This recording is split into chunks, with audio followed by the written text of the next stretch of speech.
My name is Carol Peterson, I'm 67 years old, and my own children used my life savings to throw a family reunion they never invited me to. Before I tell you how my silence ended up costing them their homes, their jobs, and every penny of their inheritance, let me know where you're watching from in the comments. It all started on a Sunday afternoon, the kind of quiet, sun-drenched day in Oakwood where the only sounds are a distant lawnmower and the rustle of leaves. I was sitting at my kitchen table, nursing a cup of lukewarm tea when the doorbell rang. It was Brenda from next door. A sweet woman with a heart of gold and a love for gossip. "Carol, you have to see this," she said, her eyes sparkling as she held up her tablet. "Your family's big party looks like so much fun. I didn't know you all were having a get-together." I smiled politely, confused. "Party? What party, Brenda?" She chuckled, thinking I was being modest. "This one." She turned the tablet towards me, and the world just stopped. There on the bright screen of her device was a Facebook post. A photo full of life and color. It was a sprawling picnic at Willow Creek Park, not 15 minutes from my house. I could see the red and white checkered tablecloths, the giant inflatable water slide for the kids, the folding chairs full of people I knew better than myself. And in the center of it all, my son Michael stood with his arm wrapped tightly around his wife Sarah. They were both beaming, their teeth white against their summer tans. Just a few feet away was my daughter, Jessica, holding a plastic cup and laughing at something her cousin said. And my grandchildren, all three of them, were a blur of motion, chasing each other near the sprinklers. They were all wearing matching t-shirts. A deep navy blue with crisp white letters that read, "The Peterson Family Reunion 2025. Everyone was there. My blood. My history. My future. Everyone but me." My throat went dry. My mind reeled back, desperately searching for a missed call, a lost invitation, anything. There was nothing. Then a specific memory, sharp and cruel, pierced through the fog of my confusion. Just last week Jessica had called. Her voice had been sweet as honey. "Mom," she'd said, "can I borrow Grandma's big porcelain platter? The one with the blue flowers? I'm just having a small barbecue with some friends from work." I'd said of course. I was happy to help. And there it was, sitting right in the middle of the main table in the photograph, piled high with barbecue ribs. It felt like a punch to the gut. The air left my lungs. This wasn't an oversight. This wasn't a mistake. They hadn't forgotten me. They had planned this. They had actively, consciously, and meticulously planned an entire family reunion and excluded me. I thanked Brenda, my voice a hollow whisper I barely recognized. I closed the door and leaned against it, the wood cool against my back. I stared at my own hands, the hands that had diapered them, cooked for them, held them when they had fevers. A new wave of nausea rolled over me as I looked at the sheer scale of the party in the photo. The custom shirts. The decorations. What looked like a catered food truck in the background. That costs money. Real money. The kind of money I knew for a fact that neither Michael nor Jessica had just lying around. And then it hit me. A realization so cold and so vile it felt like ice water flooding my veins. The Family Emergency and Event Fund. An account I had started over 20 years ago. An account I was the sole primary contributor to, faithfully depositing a piece of my teacher's salary into it every single month. I used it to help pay for their college textbooks when their student loans weren't enough. I pulled from it to cover the down payment on Michael's first home. When Jessica needed extensive dental surgery that her insurance wouldn't cover, I paid for it without a second thought. Because that's what a mother does. They had used my money. They had used my sacrifice, my hard-earned savings meant to protect them and bring them together, to fund the very event that cast me out. They had used my generosity to pay for my own erasure. A hot flash of something that wasn't grief, but pure cold resolve crawled up my neck. I looked from the memory of the smiling faces on the screen to the laptop sitting closed on my kitchen counter. They had made their choice. Now it was my turn to make mine. The slam of the front door echoed the slamming of a door in my heart. The silence that followed was heavy, thick with betrayal. I sank into one of my kitchen chairs, the one with the slight wobble I always meant to fix, and just stared at the wall. The cheerful ticking of the clock above the stove sounded like a countdown to something I couldn't name. An hour might have passed, or maybe it was only a minute. My entire life, my identity as a mother, felt like a house of cards that had just been hit by a hurricane. My first impulse, the one ingrained in me through decades of scraped knees and broken hearts, was to fix this, to understand, to pull my children back to me. My hand felt like it was moving through water as I reached for my phone. My thumb, wrinkled and trembling slightly, hovered over Michael's name. I pressed the screen. It rang, each synthesized chime a hammer blow against my ribs. Once, twice, then the click. The cheerful pre-recorded voice that wasn't his. "Hi, you've reached Mike. Leave a message." He'd screened my call. He knew I would have seen the pictures. He knew, and he was hiding. A knot of pure, cold ice formed in the pit of my stomach. This wasn't a mistake. This was a strategy. I didn't leave a message. What could I say? Why did you pretend I don't exist? I switched to text, my fingers fumbling on the small screen. I typed and deleted. Finally, I settled on something simple, something that couldn't be misconstrued as an attack. "Saw the party photos. Looks like you all had a wonderful time." It was a white flag, an olive branch, a desperate plea for an explanation that would make it all make sense. I hit send, and the little blue bubble floated away into the ether, carrying the last ounce of my hope with it. The minutes stretched into an eternity, 10 of them. My phone lay face down on the table, a dark, silent rectangle. I was about to give up, to surrender to the crushing weight of it all, when it buzzed. The vibration shot up my arm. But it wasn't Michael. It was Jessica, my daughter. The little girl whose hair I used to braid every morning. A wave of relief, so powerful it almost made me dizzy, washed over me. Jessica would explain. She would make it right. I flipped the phone over. Her message was there. I read it. Then I read it again, my brain refusing to process the words. "Oh, Mom, it wasn't a big deal. Just a spur-of-the-moment thing we threw together. We knew you'd be busy with your garden and didn't want to bother you." Not a big deal. The phrase mocked me from the screen. Spur of the moment. My mind flashed back to the custom-printed t-shirts, the giant water slide, the food truck. A bitter, soundless laugh escaped my lips. The lies were so lazy, so insulting. She didn't even care enough to craft a believable excuse. Didn't want to bother me. As if my presence at a family gathering was an imposition. As if I was a chore to be managed. And then the other memory, the one I had tried so hard to bury, clawed its way to the surface.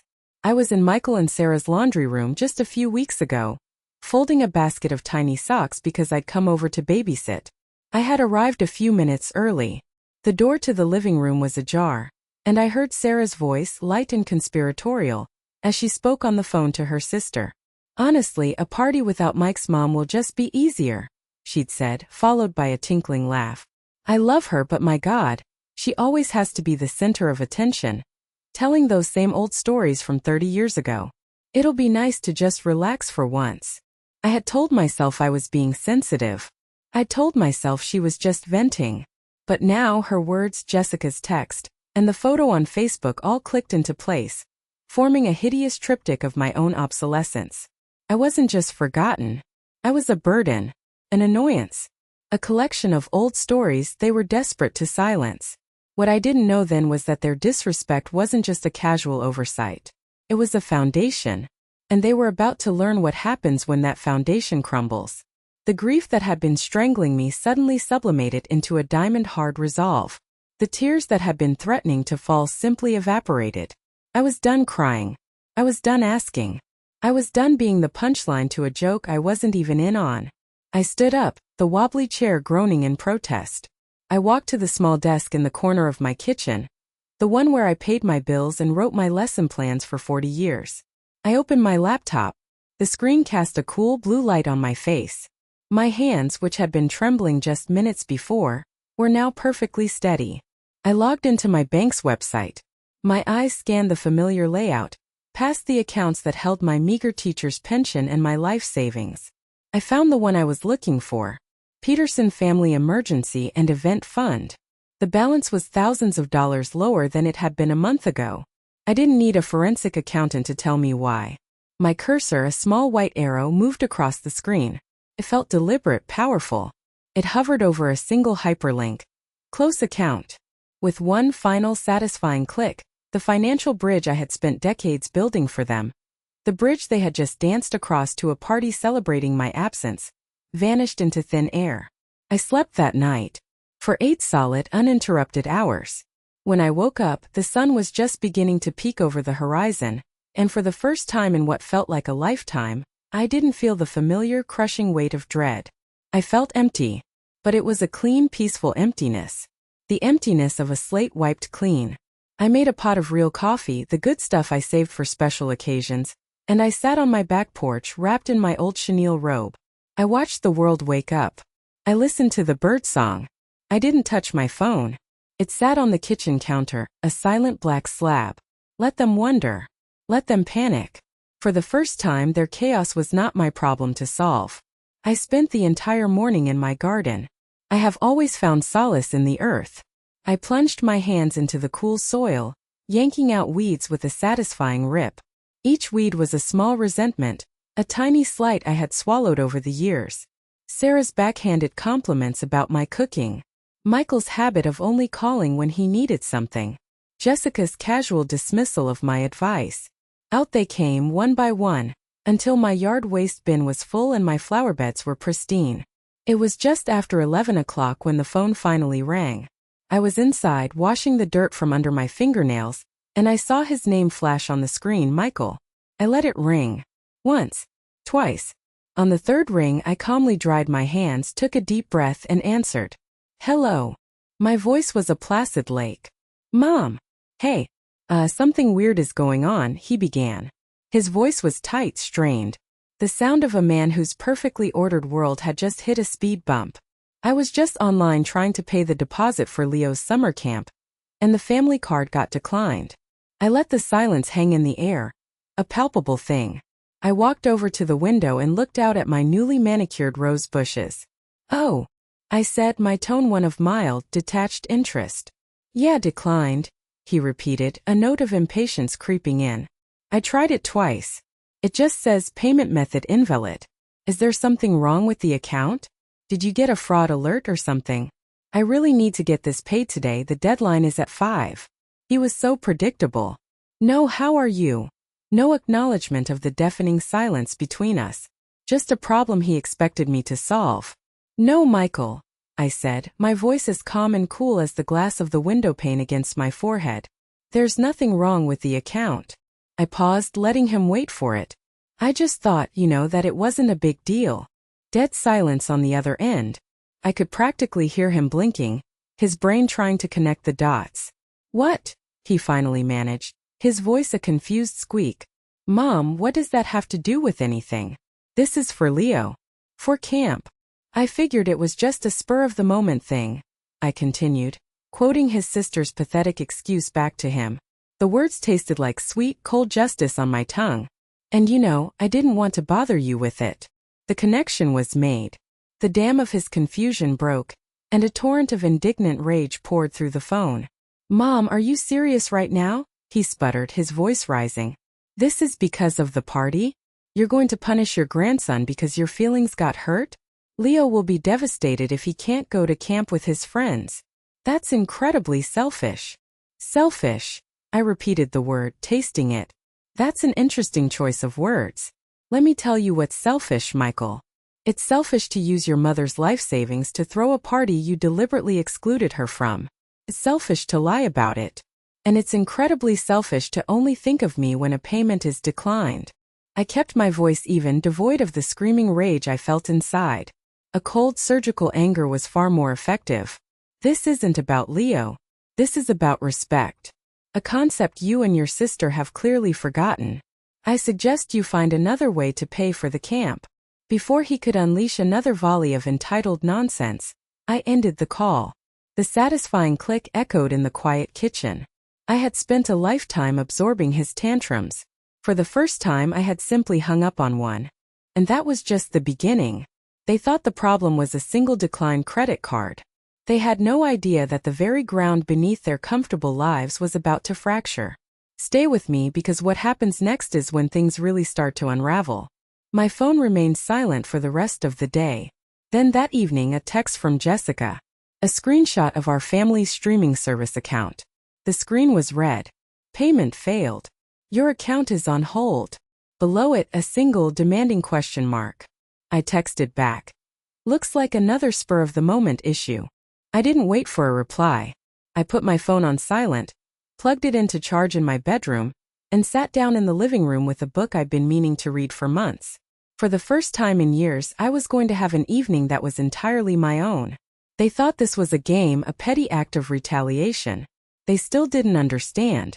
This wasn't a punishment. This was a demolition. Michael was just the first domino.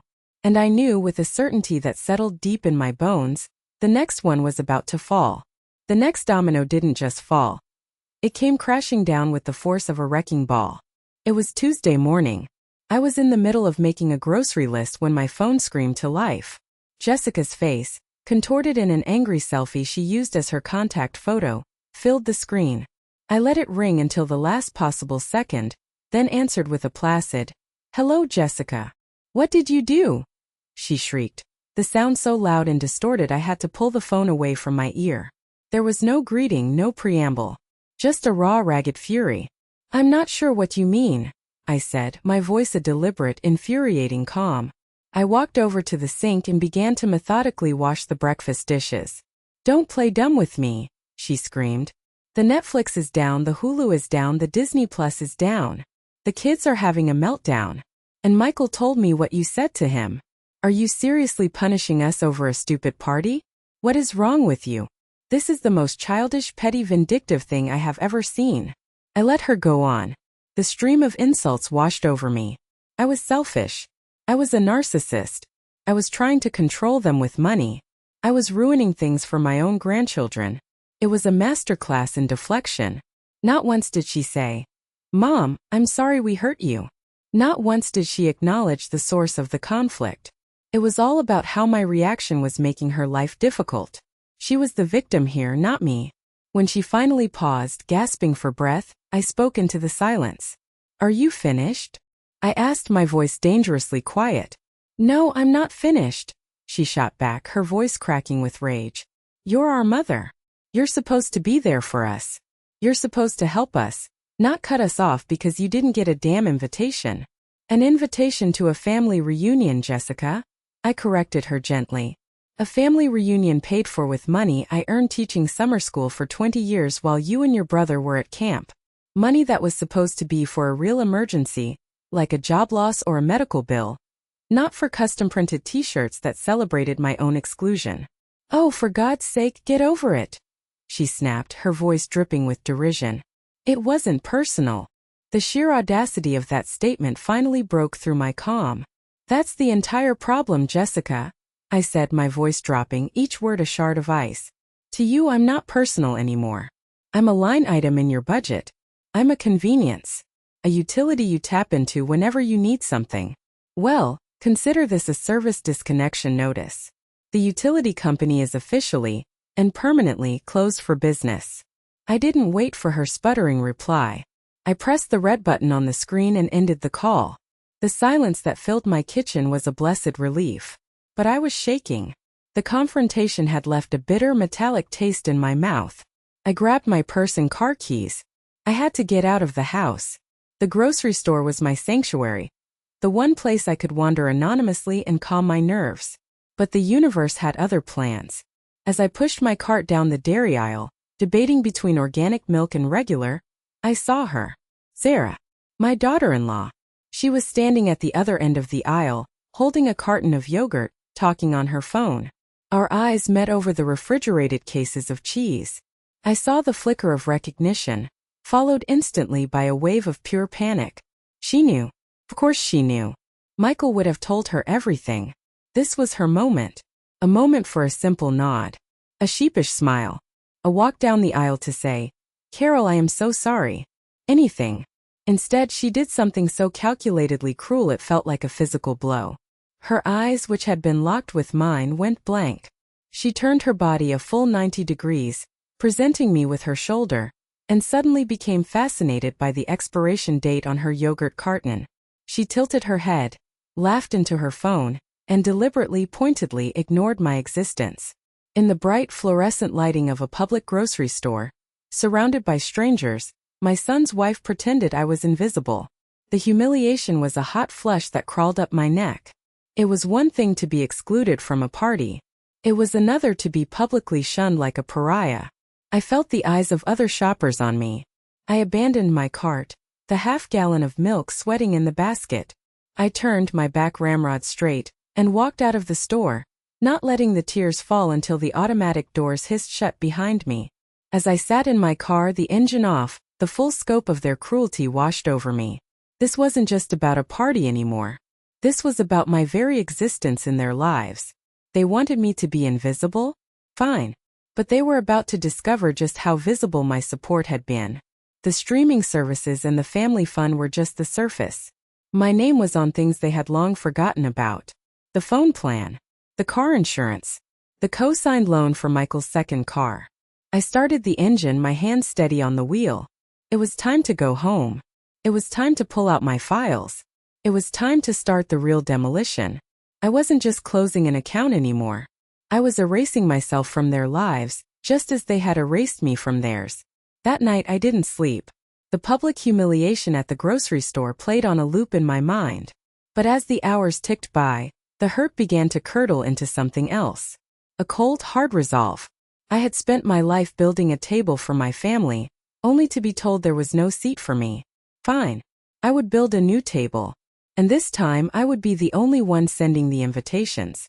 At dawn, I got up, made a strong pot of coffee, and sat down with a fresh notebook. I wasn't going to let them define my life by their cruelty. I was going to define it by my own joy. At the top of the page I wrote, "A gathering of gratitude." This wasn't going to be an act of revenge. It was going to be an act of reclamation. I started writing down names. Not out of obligation, but out of genuine affection. The first name was Brenda, my neighbor. I remembered last winter when I'd had that terrible flu. I was too sick to even make toast. Brenda had shown up at my door unannounced, with a huge pot of homemade chicken noodle soup and a bag of cough drops. She hadn't called first. She just came. Next, I wrote the book club ladies. Margaret, Susan, Eleanor, and Pat. We had been meeting on the first Tuesday of every month for 15 years. They were the ones who sat with me in stony silence at a coffee shop the day after I found out my husband, Frank, was having an affair. They didn't offer platitudes. They just sat, refilled my coffee, and let me cry. They had seen me at my absolute worst during the divorce and had never once wavered. Then I wrote down my school crew. A handful of fellow teachers I had worked with for decades. People who understood the unique exhaustion of shaping young minds.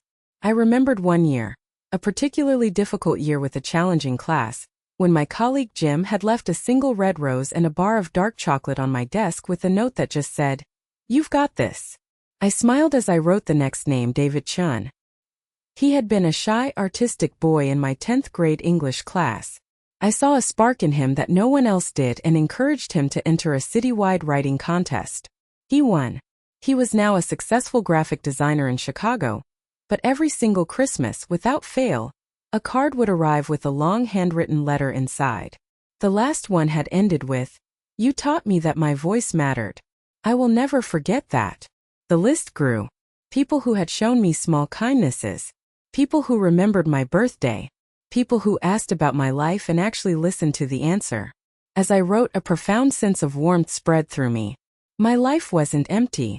It was full. I had just been focusing on the 2 empty seats at the table instead of the 20 full ones all around me. The next step was the venue. A wicked thought sparked in my mind. A few years ago, Sarah had been planning a baby shower. I had suggested the Old Mill restaurant, a lovely historic place by the river. Sarah had wrinkled her nose. The Old Mill? Oh, Carol, no. It's so tacky. So rustic. I picked up the phone and dialed the number for the Old Mill. I booked their private dining room, the one with the huge stone fireplace and the beautiful view of the water, for a Saturday brunch in 2 weeks. It wasn't tacky. It was timeless. It was authentic. It was everything my family's matching t-shirt reunion was not.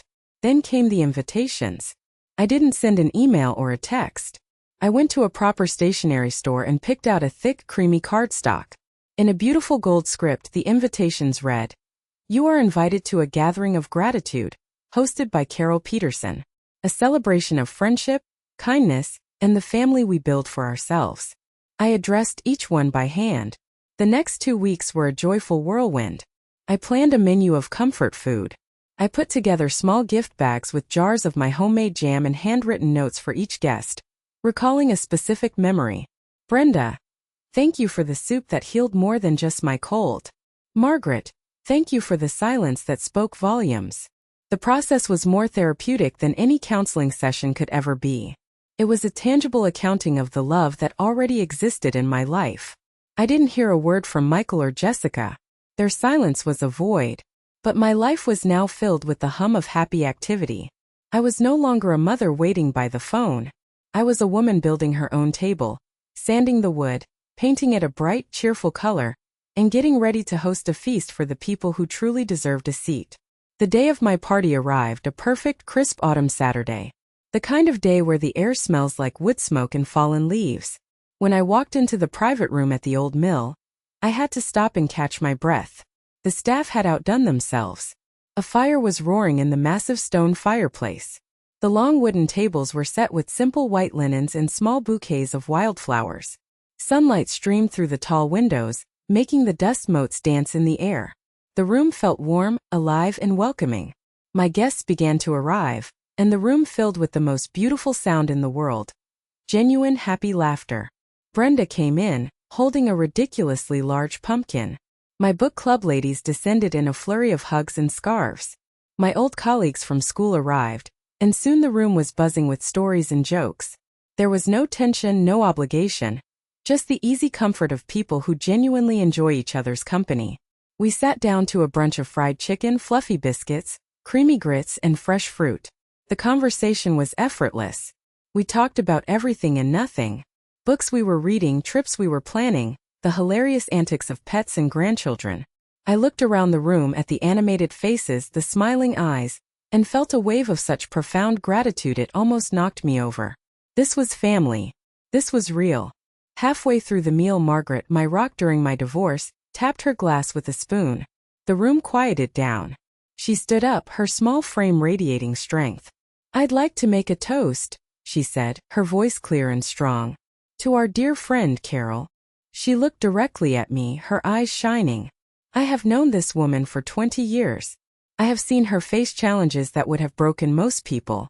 I have seen her give everything she has to her family, her students, and her friends, without ever asking for anything in return. She is the epitome of grace and strength. "Carol," she continued, raising her glass of mimosa, "we are all so incredibly lucky to have you in our lives. You are now writing a new chapter for yourself, and we are all here, holding our pens, ready to help you write it. We love you." A chorus of "To Carol," and "We love you," echoed through the room. I stood up, my own glass trembling in my hand, tears streaming down my face. But they were happy tears. Tears of recognition. Tears of being truly seen. "Thank you," I whispered, my voice choked with emotion. "Thank you all for being my family." The party went on for hours. When the last guest had finally left, hugging me tightly at the door, I didn't feel the usual post-party exhaustion. I felt invigorated. I felt full. That evening, curled up on my sofa, I did something I hadn't done in weeks. I logged into Facebook. I wasn't looking for anything in particular. I was just scrolling, feeling a sense of peaceful detachment. And then I saw it. It was a post from my granddaughter, Olivia, Jessica's 14-year-old. She was a quiet, soulful girl who always seemed to see more than she said. She had posted a single blurry photo from her phone. It was a picture of her younger cousins, taken at the family reunion I wasn't invited to, but it was the caption that made my heart stop. Just one sentence. "Wish Grandma had been at the reunion." It felt weird without her. I stared at the words on the screen, my vision blurring. A single tear escaped and traced a hot path down my cheek. It wasn't a tear of sadness or self-pity. It was a tear of pure, unadulterated hope. In that entire family, blinded by their own selfishness, one person had noticed. One person had felt my absence. My children may have written me out of their story, but their daughter hadn't. A tiny, flickering flame of connection still existed in the darkness.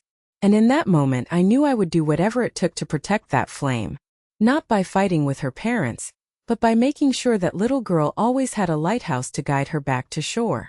What I didn't realize at the time was that she was about to hand me the map and the compass I needed for the final leg of my own journey. 3 days later, my doorbell rang. I opened it to find Olivia standing on the porch, clutching her school backpack, her expression a mixture of anxiety and determination. "Hi, Grandma," she said, her voice small. "I told Mom I was going to the library. I took the bus." My heart swelled. "I'm so glad you did," I said, opening the door wider. "Come in, sweetheart." She walked into the living room and dropped her heavy backpack on the floor with a thud. She was holding a small grease-stained paper bag. "I brought you something," she said, holding it out to me. "They're snickerdoodles. From your recipe. I think I burned the bottoms a little." I took the bag and the warm cinnamony scent immediately transported me back to my own mother's kitchen. I pulled out a cookie. The bottom was indeed a little dark. It was the most perfect thing I had ever seen. "Olivia, thank you. This is the best gift I have ever received." We sat at the kitchen table, the silence comfortable between us as we ate the slightly burnt cookies. She was a thoughtful eater, taking small, deliberate bites. Finally, she looked up, her young eyes filled with a seriousness that broke my heart. "Grandma," she said, her voice barely above a whisper, "I saw your pictures from your party at the old mill. Brenda's mom posted them. It looked really nice." "It was, honey," I said gently. She took a deep breath. "Why weren't you at our party? The reunion?" she asked, the question she had clearly been holding on to. "Mom said you were sick, but that didn't feel right. You never miss stuff." I had rehearsed this moment in my head 100 times. I wouldn't lie to her. But I wouldn't burden her with the full, ugly weight of it either. "The truth is, sweetheart, I wasn't invited." Her eyes, so like her mother's but so much kinder, widened in genuine shock. "What? Why?" "That's a question you'll have to ask your parents someday," I said with a sad smile. "Sometimes grown-ups get so busy and wrapped up in their own worlds, they forget what's most important. They make hurtful mistakes." She stared down at the half-eaten cookie in her hand. "It wasn't a mistake," she said quietly, so quietly I almost didn't hear her. "I heard Mom and Aunt Sarah talking about it a few weeks before. They said it would be less drama without you." She looked up at me, her eyes swimming with tears. "That's a horrible thing to say. The party wasn't even fun. It was just loud. And everyone was pretending to be happy. Didn't feel real. Not like it feels here." Hearing my own pain validated by this sweet, perceptive girl was both heartbreaking and healing. I reached across the table and covered her small hand with mine. "Oh, Olivia. Your heart is so good and so true. I missed you," she whispered, a tear finally escaping and rolling down her cheek. "You're the one who always remembers that I hate coconut. You're the one who came to my band concert when Mom and Dad had to work late. You're the one who shows up." In that moment, everything became crystal clear. My legacy wasn't my house. It wasn't my pension. It was this girl. This bright, compassionate soul who understood the simple, profound value of showing up. And I knew with absolute certainty that I had to protect her. Protect her future. Protect her college fund. Protect her kind heart from the casual cruelty of her own parents. I stood up and went to the small wooden box on the mantelpiece where I keep my spare keys. I unhooked the key to my front door. I walked back to the table and pressed the cool metal into her palm. "This is for you," I told her, my voice thick with emotion. "This is your house now, too. You never have to knock. You never have to sneak over. If you need a quiet place to do your homework, or a safe place to land when the world feels too loud, you come here. Do you understand? No matter what happens between the grown-ups, you will always, always have a home here." Her face crumpled. She threw her arms around my neck, burying her face in my shoulder, and for the first time she cried. She cried for the ugliness she had witnessed, for the loyalty she felt, for the complicated pain of loving a broken family. And I held her tight, my own tears soaking into her hair. As I held my granddaughter, I knew my next move was no longer about retribution. It was about preservation. It was about ensuring that this beautiful, loving girl would have the secure future her parents were too careless to provide. It was time to call my lawyer. Olivia's visit wasn't just a comfort. It was a call to action. Solidified my purpose. This was no longer just about my wounded feelings. It was about shielding the one person who deserved it from the fallout of her parents' selfish choices. It was about ensuring my life's work benefited a future, not a fleeting, ungrateful present. The following morning, I was a general preparing for battle. I pulled out the large manila folder from my file cabinet, the one simply labeled family. Inside was the paper trail of 2 decades of my financial enmeshment with my children's lives. For years they had let me handle everything because, as they'd always said, "You're so much better at this stuff, Mom." They had mistaken my competence for a lifetime service contract. It was time to issue a notice of termination. My first call was to the mobile service provider. The family plan I had started when Michael got his first flip phone in high school now had 4 lines. Mine, Michael's, Jessica's, and of course Sarah's. I had been paying the nearly $200 monthly bill without a thought for 15 years.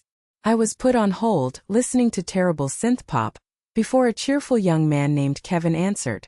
I explained, calmly and clearly, that I wished to remove 3 lines from my account. "Okay, ma'am. I can help you with that," he said. "So you'd like to process a transfer of liability for those 3 lines?" "No, Kevin," I said, my voice polite but firm. "I am not transferring anything.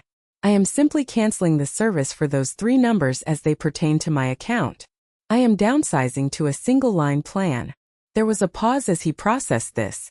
"Ma'am, just so you are aware, this action will result in the deactivation of those 3 phone lines within 24 hours. The users of those numbers will lose their service." "I am perfectly aware of the consequences," I said. "Please proceed." My second call was to my insurance agent, a man I'd worked with for 30 years. "Tom, it's Carol Peterson," I said. "I need to make a change to my auto policy."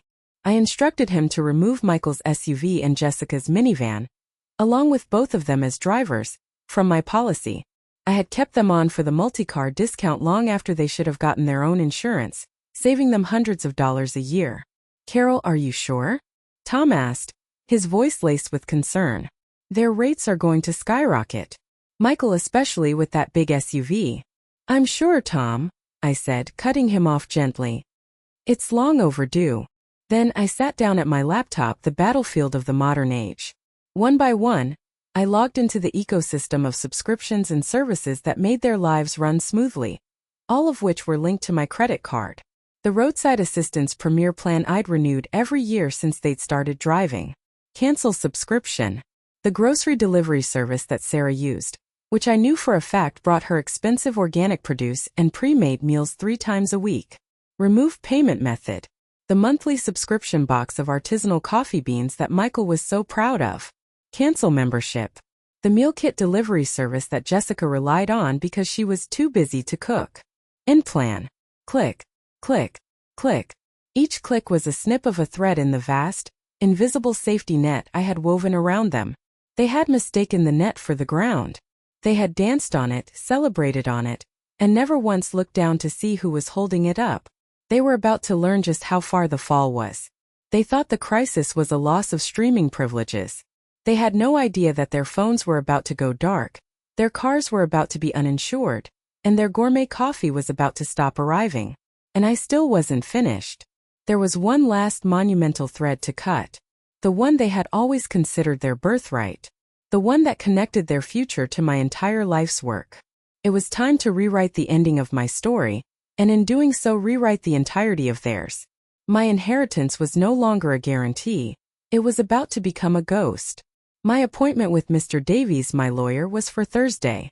His office was a quiet sanctuary of old books, dark wood, and the faint, comforting smell of paper. He had been my lawyer for nearly 30 years, guiding me through the painful wreckage of my divorce from Frank and later, helping me draft my will. He was more than a lawyer. He was a witness to my life. "Carol," he said, greeting me with a warm, familiar handshake. "It's good to see you. Please sit." "Coffee?" "No, thank you, Robert," I said, settling into the plush leather chair across from his desk. "I won't take much of your time. I'm here to make some changes to my will." "Of course," he said, pulling out a thick file with my name on it. "A periodic review is always a wise idea. Do you want to adjust the percentages? Perhaps add a charitable donation?" I took a deep breath. No, I said, my voice steady and clear. I want to redraft it. Completely. As it stands, my entire estate, the house, my teacher's pension account, my life insurance policy, and my investment portfolio, is to be divided equally between my children, Michael Peterson and Jessica Carter.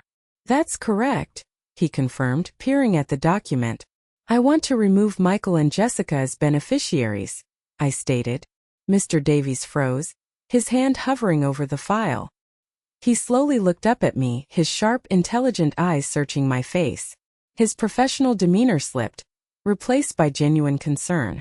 Carol, what's happened? I gave him the condensed version. The party, the lies, the public shunning, the visit from Olivia.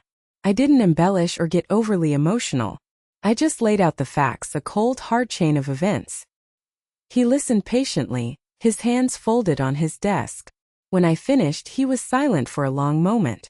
I see, he said finally, his voice soft. And what do you wish to do instead? I want to bypass my children entirely, I explained.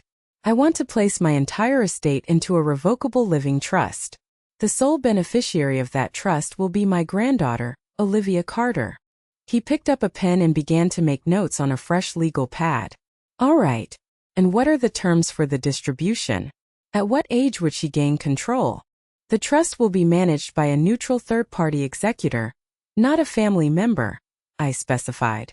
The funds are to be used exclusively for her education, her entire college fund, any postgraduate study she wishes to pursue, and for any significant medical emergencies. She will gain full unrestricted control of all remaining assets on her 25th birthday. That's very clear, he said, nodding as he wrote. But there's one more thing, Robert, I added, leaning forward. This is the most important part. I want to include a specific clause, a protective clause.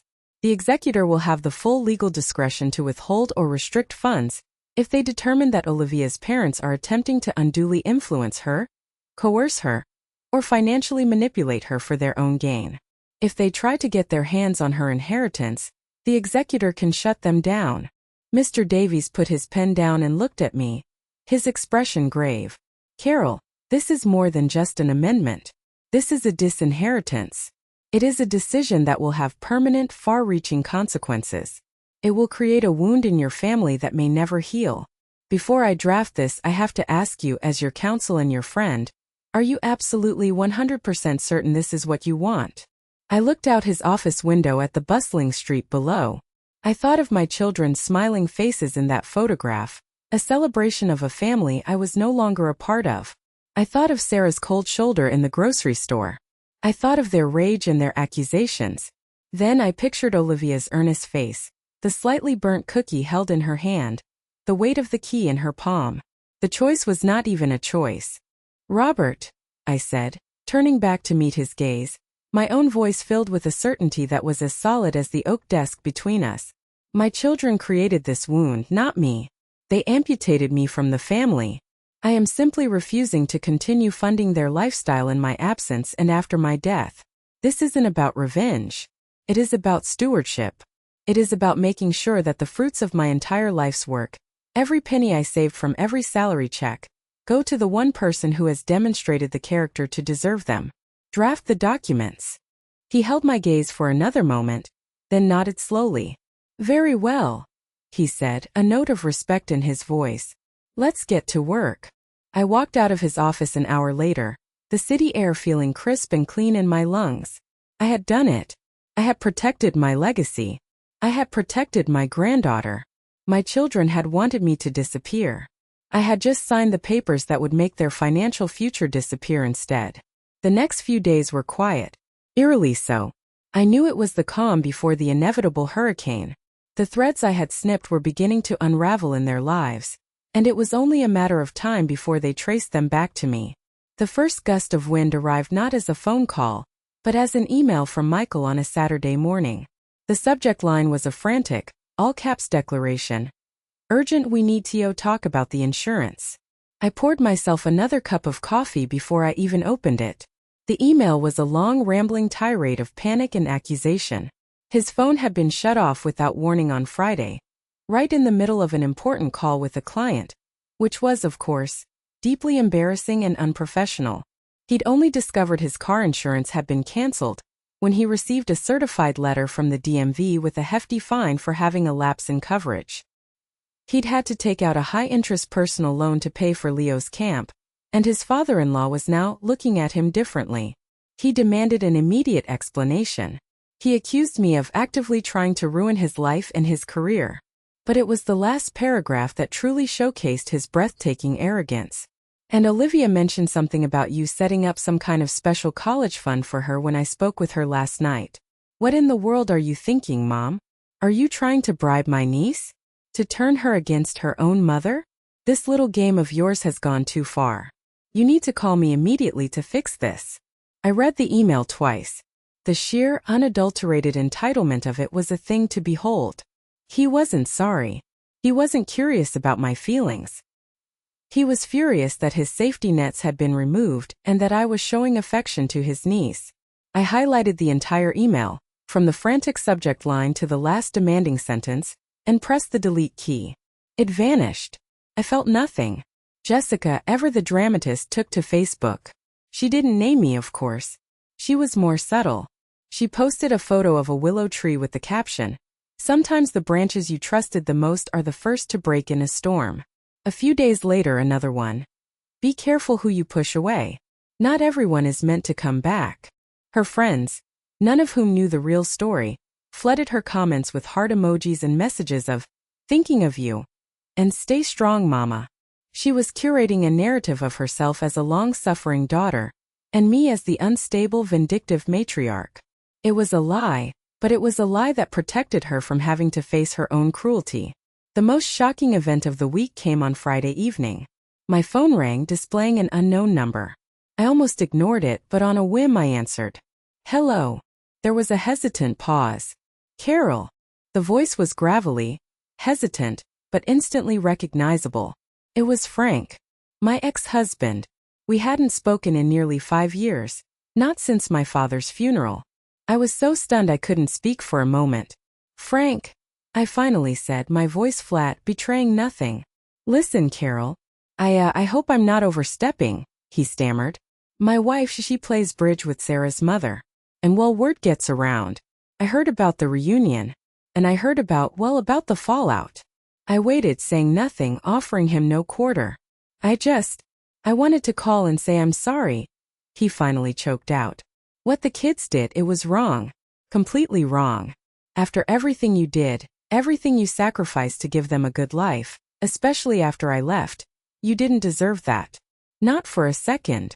Hearing those words, an apology 2 decades too late for 1,000 other sins, was surreal. This was the man who had shattered our family, and here he was apologizing on behalf of the children he had barely helped raise. His validation was a hollow echo in a room that was no longer empty. "Thank you for the call, Frank," I said, my voice polite but cool. "But I'm handling it.